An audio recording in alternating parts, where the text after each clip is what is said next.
थींदी आहे, माण्हू ईंदा आहिनि ऐं पाण वधीक ख़ुशि थींदो आहियां त मुंहिंजी तारीफ़ मुंहिंजे कम खे सराहनि था त उनजो हौसलो वधे थो त मूंखे ॾाढी ख़ुशी थींदी आहे। ऐं मूंखे हिन में ऑक्सीजन मिले थी कुदरती, मुंहिंजे लाइ त हिकिड़ी टॉनिक आहे।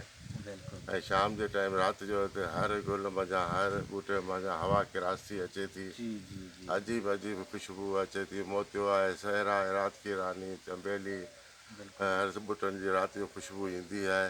ऐं त चवां थो हर माण्हू खे पंहिंजे घर में गुलकारी करणु खपे। हिन मुंहिंजा फ़ाइदा आहिनि मुफ़ीद। ऐं अलाह करे हर माण्हू खे इहा सोच सुठी रखणु खपे। मूं वांगुरु थोरी महिनत आहे त हुन में फ़ाइदा घणा आहिनि। ऐं अलाह साईं सभिनी खे तौफ़ीक़ ॾिए।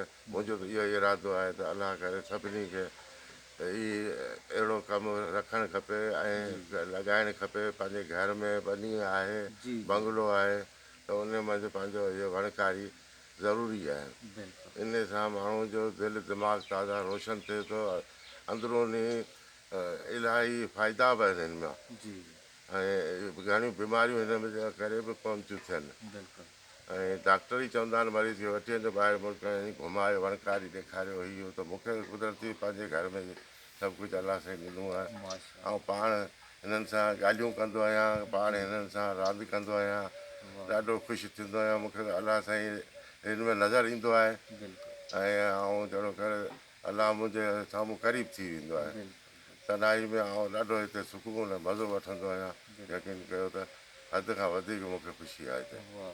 ॿिया जेके साईं घुमण वारा दोस्त बि वटि ईंदा आहिनि, जी हा, इलाही काफ़ी ईंदा आहिनि, ॾाढा ख़ुशि थींदा आहिनि। जी जी हा, ॾाढी तारीफ़ कंदा आहिनि।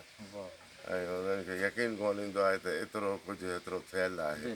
पोइ रूबरू अची ॾिसंदा आहिनि, पोइ वाक़ई मञंदा आहिनि।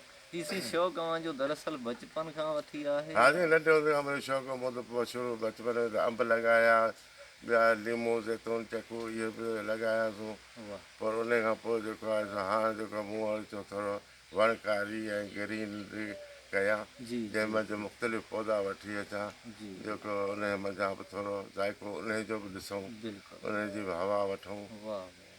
त इन ख़्याल सां वरी जेका बि आउं ॾिसां थो जिते बि नर्सरियुनि में जेका बि नई शइ हूंदी आहे क़ीमत कोन पुछंदो आहियां, अॻियूं पूरे खणी ईंदो आहियां।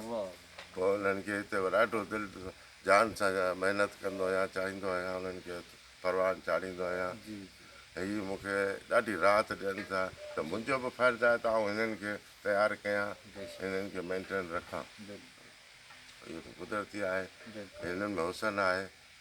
अॼुकल्ह त मोहबत आहे ई इहा, हक़ीक़त में रब जी मोहबत इहा ई आहे। बाक़ी त ॿियो त सभु कुझु फना आहे। जो अॼुकल्ह दुनिया में ख़फ़ो, परेशानी, टेंशन, ऐं मूं त पढ़ियो आहे त जेको हीअ वणकारी सां हिननि गुलनि ॿूटनि सां प्यारु करे थो, उनखे नफ़्सियाती मर्ज़ बि कोन थो थिए, न टेंशन, न ब्लड प्रेशर वग़ैरह। जेको हिन सां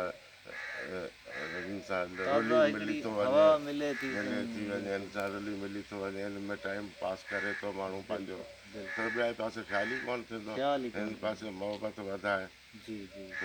सभु कुझु आहे हिते, हीअ त कुदरत जो आहे, बहितरीनु अतियो आहे असांखे। महिरबानी साईं, टाइम ॾियण जी। करे ख़ुशि हलो। आबाद हुजे, महिरबानी।